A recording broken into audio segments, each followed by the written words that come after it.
राज्याचे मुख्यमंत्री इतके हतबल झाले आहेत का? तुमच्यावर दबाव असेल पण माझ्यावर नाही.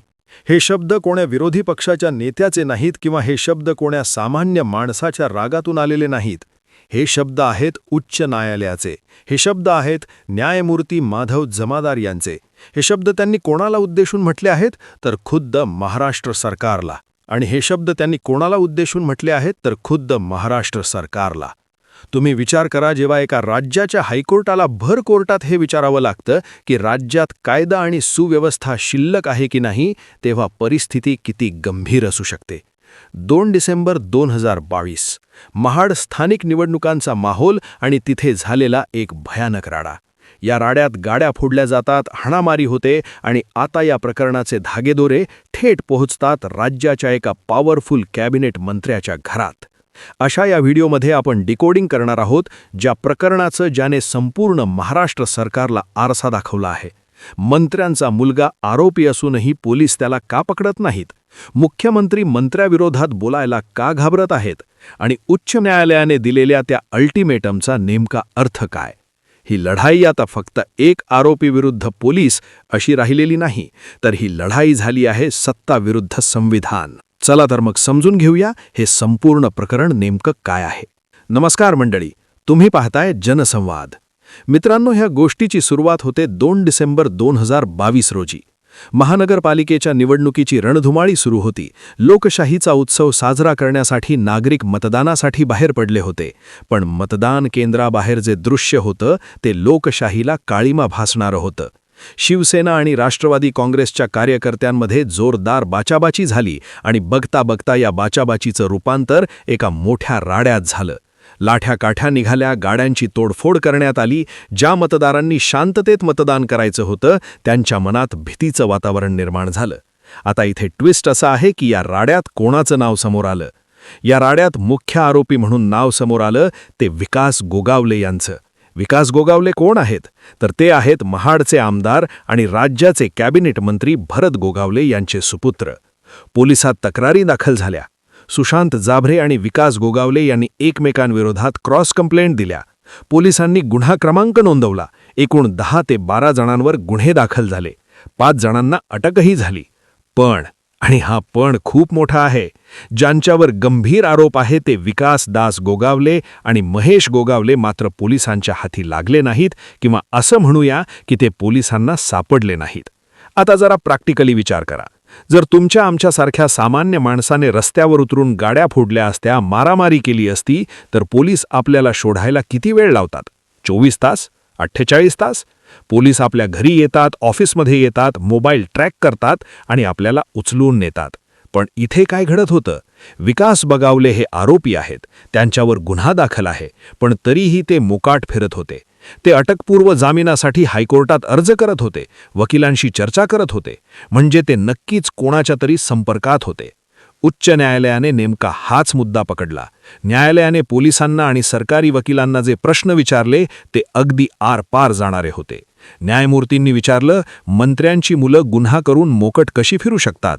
ते मंत्र्यांच्या संपर्कात नक्कीच असणार. मग मंत्र्यांच्या संपर्कात असूनही ते पोलिसांना का सापडत नाहीत? हे लॉजिक अगदी साधा आहे. जर मुलगा वडिलांच्या संपर्कात आहे आणि वडील राज्याचे मंत्री आहेत, ज्यांच्या भोवती पोलिसांचा गराडा असतो, तिथे पोलिसांना आरोपी सापडत नाही, ही गोष्ट पचनी पडणं कठीण आहे. आणि हेच न्यायालयाला खटकलं. इथे स्पष्ट दिसतंय की पोलीस आपले काम करण्यास असमर्थ ठरत आहेत, किंवा त्यांना काम करू दिलं जात नाही. आणि यालाच आपण VIP कल्चर म्हणतो. कायदा सर्वांसाठी समान आहे असं आपण म्हणतो, पण वास्तवात काही लोकांसाठी कायदा थोडा वेगळा वागतो का? मित्रांनो, आता आपण वळूया या प्रकरणाच्या सर्वात महत्त्वाच्या भागाकडे. तो म्हणजे हायकोर्टाचा ऑर्डर. जेव्हा हे प्रकरण न्यायमूर्ती माधव जमादार यांच्या समोर आलं, तेव्हा त्यांनी सरकारी वकिलांची आणि पोलिसांची जी कान उघडणी केली ती ऐतिहासिक आहे. सहसा न्यायमूर्ती अत्यंत संयमी भाषेत बोलतात, पण इथे परिस्थितीच अशी होती की कोर्टाला आपली पावर दाखवून द्यावी लागली. न्यायमूर्तींचे 3 वाक्य अत्यंत महत्त्वाचे आहेत, ज्यांना आपण सविस्तर अर्थ लावला पाहिजे. पहिलं म्हणजे राज्याचे मुख्यमंत्री एवढे हतबल आहेत का? हे वाक्य खूप गंभीर आहे. मुख्यमंत्री हे राज्याचे प्रमुख असतात, गृह खातं त्यांच्या मार्गदर्शनाखाली काम करतं. जर एका मंत्र्याचा मुलगा पोलिसांना जुमानत नसेल आणि मुख्यमंत्री आपल्याच कॅबिनेट मंत्र्याला जाब विचारू शकत नसतील तर त्याचा अर्थ काय? हतबलता हा शब्द एका प्रशासकाच्या अपयशाला अधोरेखित करतो. कोर्टाने अप्रत्यक्षपणे हे सुचवलंय की राजकीय तडजोडींमुळे प्रशासनाचा कणा मोडला आहे का? दुसरं म्हणजे तो मंत्र्यांविरोधात काहीच बोलत नाहीये. राजधर्माचं पालन करताना जेव्हा आपल्या सहकार्याची चूक असते तेव्हा नेत्याने कठोर भूमिका घ्यावी लागते. पण इथे सायलेन्स आहे. ही शांतता आरोपीला बळ देते. जेव्हा वरून कारवाईचे आदेश येत नाहीत तेव्हा खालचा पोलीस अधिकारी तरी कोणावर कारवाई करणार? तिसरं म्हणजे तुमच्यावर दबाव असेल पण माझ्यावर नाही. हे वाक्य भारतीय संविधानाच्या ताकदीचं प्रतीक आहे. हे सेपरेशन ऑफ पॉवर्स दर्शवतं.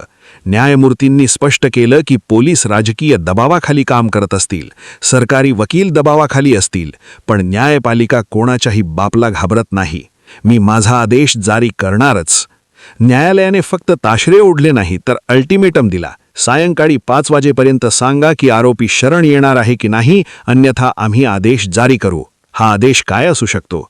जर आरोपी शरण आला नाही तर न्यायालय थेट पोलिसांवर कारवाईचे आदेश देऊ शकते, तपास अधिकारी बदलू शकते किंवा ह्या प्रकरणाची चौकशी एखाद्या स्वतंत्र यंत्रणेकडे सोपवू शकते. आणि जर असं झालं तर ती राज्य सरकारसाठी आणि पोलिसांसाठी खूप मोठी नामुष्की असेल. न्यायालयाने महादेवकांना थेट सूचना देणं हे प्रकरण किती उच्च स्तरावर हाताळलं जाते हे दर्शवतं. इथे प्रश्न फक्त विकास गोगावले यांच्या अटकेचा नाहीये.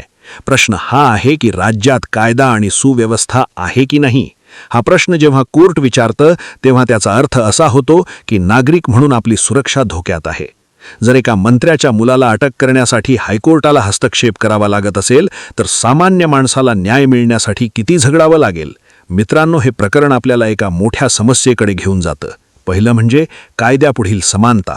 भारतीय संविधानाचं कलम 14 म्हणतं की कायद्यासमोर सर्व समान आहे. मग तो गरीब असो वा श्रीमंत, मंत्री असो वा संत्री. पण जेव्हा राजकीय व्यक्तींचा संबंध येतो तेव्हा पोलिसिंगची पद्धत बदलते. हे लोकशाहीच्या मुळावर घाव घालण्यासारखं आहे. दुसरं म्हणजे पोलिसांचे खच्चीकरण.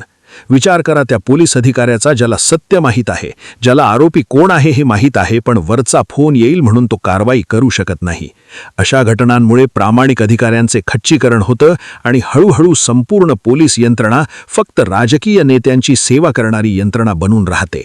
तिसरं म्हणजे न्यायालयीन सक्रियता. अनेकदा लोक विचारतात की न्यायालयाने प्रशासनाच्या कामात का लक्ष घालावे? पण जेव्हा प्रशासन आपले काम करण्यात अपयशी ठरते तेव्हा संविधानाचं रक्षण करण्यासाठी न्यायालयाला पुढे यावंच लागतं. न्यायमूर्ती माधव जमादार यांनी तेच केलं आहे. त्यांनी फक्त कायद्याचा वापर केला नाही तर त्यांनी व्यवस्थेला जाब विचारला.